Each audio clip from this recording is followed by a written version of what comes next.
Students, this is class 11th maths lecture 3rd of chapter 16th probability.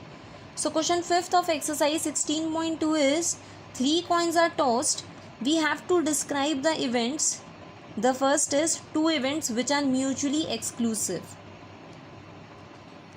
So you can take any 2 events. I have considered these 2 events, that the event A is all heads, the event B is all tails. As you can see, nothing is common between these 2 events, so these are mutually exclusive. Next, they have asked for 3 events which are mutually exclusive and exhaustive. That is, 3 events such that union of these events is equal to S and intersection of any 2 events is phi. So you know the sample space of tossing 3 coins, which is this complete. Now I have considered these events all heads, at least 2 heads which will consider these outcomes, and 1 tail appears which will consist of these outcomes. Now you can check it that union of these 3 is S and there is nothing common between any of the 2 events, right? Now the third part is 2 events which are not mutually exclusive. So take any those 2 events which have something in common. So I have taken at least 2 heads, all heads. So the intersection includes this outcome, therefore not mutually exclusive. It is not required that you have to take these events only, you can take any events. Fifth part is 3 events which are mutually exclusive but not exhaustive. That is, if we take union of these 3, then it will not be equal to the sample space, but intersection of any 2 is phi, right? So I have considered these 3 events, all heads, all tails, and 1 head appears. Now you can see union of these 3 is not equal to sample space, that is, they are not exhaustive. And if we take intersection of any of the 2 events, it is phi. This means that these 3 events are mutually exclusive but not exhaustive, right? Now the next topic is probability of an event. So this you have done in class 10th also. Suppose the experiment is tossing 2 coins, right? Now you know the sample space for this. The event A is 1 head appears. So this event will include the outcomes HT and TH. Now what will be the probability of A? Number of elements in A divided by number of elements in the sample space. So number of elements in A is 2 upon number of elements in S is 4. So you will get the answer as 1 by 2, right? If the event is exactly 2 heads, so it will include the outcome TT. So probability of B will be 1 upon 4, right?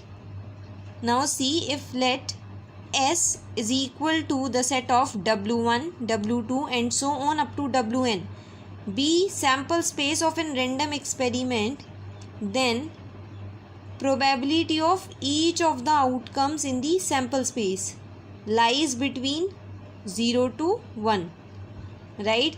This you know already, that probability of an outcome lies from 0 to 1. If it does not occur, then the probability will be 0. If it is sure that it will always occur, then the probability will be 1. Otherwise the probability is between 0 to 1 for all the outcomes, right? Also the probability of the sample space is 1. Why? Because probability of sample space is number of elements in sample space upon number of elements in sample space, which is equal to 1. Also probability of S is 1 because the sample space is the sure event. So this event, the sample space, will definitely occur. Therefore probability of S is 1. Now see, S includes all these outcomes. So probability of S will be summation of probability of all these outcomes, which can be written as probability of Wi, where I goes from 1 to n. So this is the probability of the sample space, which is equal to 1. Let probability of the outcome Wi be as equal to P, where this small p lies from 0 to 1 for each I. See, this is the case of equally likely outcomes that we are considering that each outcome has the same probability P, right? Now in place of this probability of Wi, I am writing this P. So summation of P and I goes from 1 to n is equal to 1. Now when I is 1, this will be P. When I is 2, this will be P, and so on. When I is n, then also it will be P. So we are adding P n times, which will be equal to NP equal to 1. So P will be 1 by n. That is, in the case of equally likely outcomes, the probability of each outcome is equal to 1 upon number of elements in the sample space, 1 upon n, right? So when number of elements in the sample space is n, and when number of elements in the event E is m, then probability of the event E will be m upon n. It is the same as favorable outcomes upon total outcomes, which you have studied in class 10th also. Now probability of event A or B. So A or B means A union B. Now you know from the chapter first that number of elements in A union B is number of elements in A plus number of elements in B minus number of elements in A intersection B. So probability of A union B will be number of elements in A union B upon number of elements in S, that is, divide each of these term with ns. Now this will be probability of A, this is probability of B, minus this will be probability of A intersection B. So probability of A union B is probability of A plus probability of B minus probability of A intersection B. Suppose if A and B are mutually exclusive events, then A intersection B will be phi, and because A intersection B is phi, so probability of A intersection B will be 0, as this is an impossible event, right? Now in this case, when A and B are mutually exclusive, probability of A union B will be probability of A plus probability of B, because minus probability of A intersection B will be minus 0 only, right? Therefore, in this case, when A and B are mutually exclusive, probability of A union B will be probability of A plus probability of B. The next is probability of event not A. So you know the number of elements in A complement, that is number of elements in not A, is number of elements in sample space minus number of elements in the event A.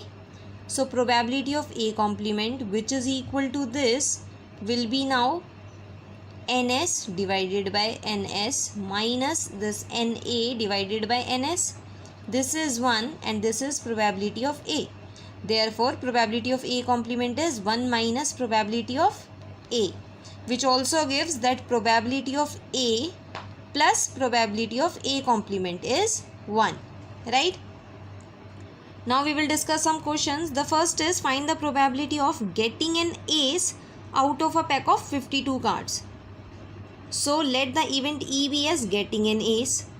Now the total outcomes are 52 cards and the favorable outcomes. We want ace, so the favorable outcomes are 4, because in a pack of 52, 4 cards are ace. So probability of E will be 4 by 52, that is 1 by 13.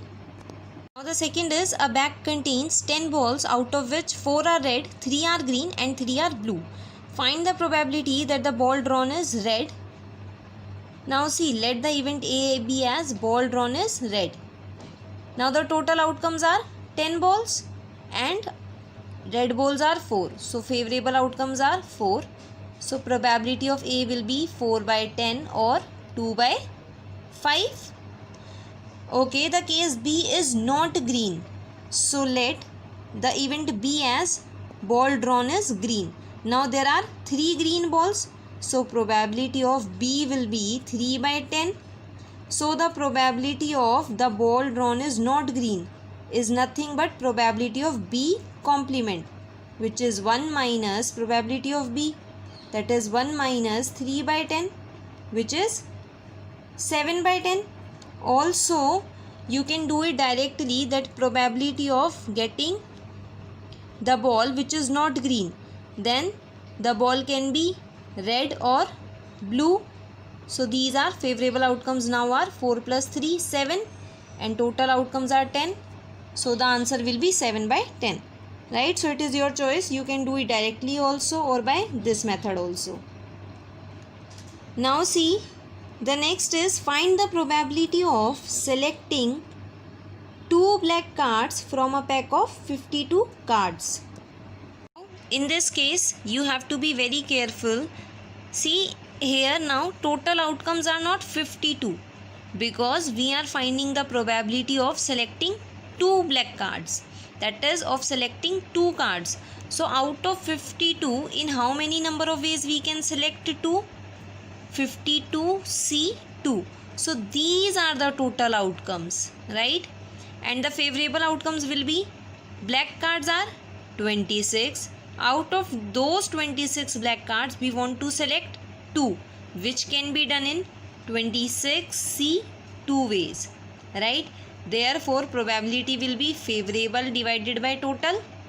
So favorable is 26C2 and total is 52C2, and you know how to solve these, right? Is it clear? The total outcomes will not be 52 because we are not selecting one card. Now we are selecting 2 cards. So out of 52 cards, selecting 2 cards can be done in these many ways. So the total outcomes will be 52C2 and favorable outcomes will be 26C2. Now you can see example 12th of your book, which says 2 students Anil and Ashima appeared in an examination. The probability that Anil will qualify the exam is 0.05 and Ashima will qualify the exam is 0.10, and the probability that both will qualify is 0.02. So first of all, let these events be as A and B. That event A is that Anil will qualify the exam, and the event B as Ashima will qualify the exam. Now probability of A is given, of B is given, and probability of A intersection B is also given. The first question they have asked is, both Anil and Ashima will not qualify the exam. That is, Anil will not qualify and Ashima will also not qualify. So A is the event that Anil will qualify. So A complement will be the event that Anil will not qualify. And means intersection. Now Ashima will not qualify the exam, so it will be B complement. So we have to find the probability of A complement intersection B complement. Now you know by De Morgan's law, this can be written as A union B whole complement, and probability of this will be 1 minus probability of A union B. So 1 minus, because the terms are already given, so you can find probability of A union B, which is probability of A plus probability of B minus probability of A intersection B. So you will get the answer as this. Next is, at least one of them will not qualify the exam. Now there can be 3 cases because they are saying at least one of them will not qualify. That is, either Anil will not qualify, or Ashima will not qualify, or both of them will not qualify, right? So the case first is when we consider Anil qualifies, that is A, but Ashima does not qualifies, intersection B complement, right?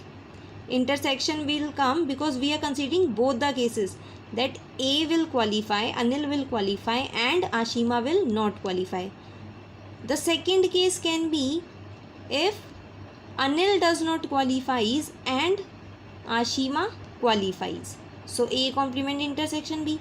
And case third we are considering because it is at least, that is either one of them will not qualify, the cases are already considered, or when both will not qualify, which is neither this Anil and nor Ashima. So probability of A complement intersection B complement. Now see how to calculate this. In this Venn diagram, see, this set is A, this is B. This portion which I have shaded will be A intersection B complement. So you can see that probability of A intersection B complement or this portion is nothing but number of elements in A minus number of elements in A intersection B. Then you will get this portion. Therefore, probability of A intersection B complement will be probability of A minus probability of A intersection B.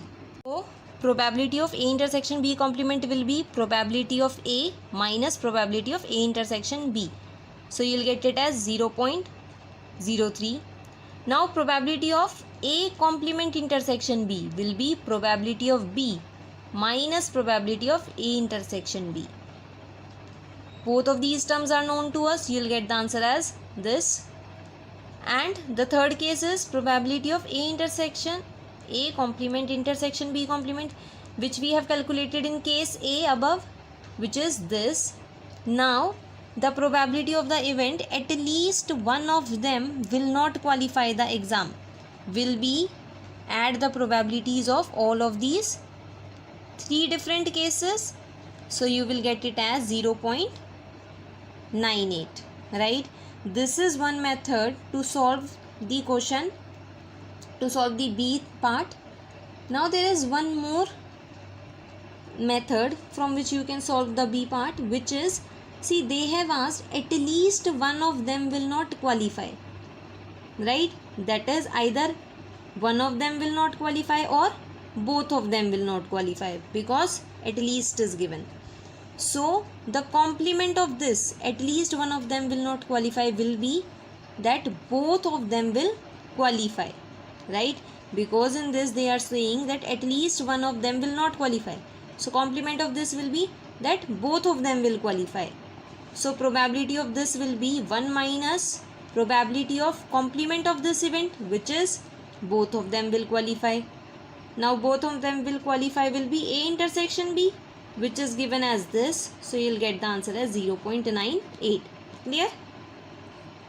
So you can do by any method. Now the C part is only one of them will qualify the examination. So the cases will be, because only one will qualify. So if Anil qualifies, that Ashima will not. And if Anil does not qualifies, then Ashima will qualify. So these will be the two cases, and these two cases we have already calculated in B part. So probability of this will be 0.03 and of this will be 0.08. So you will get the answer as 0.11, right? So your today's homework is that you have to do question 2 to 12 to 11th of exercise 16.3. Do not do question number first, because it is related to the axiomatic approach of probabilities, which has been deleted from the syllabus, right?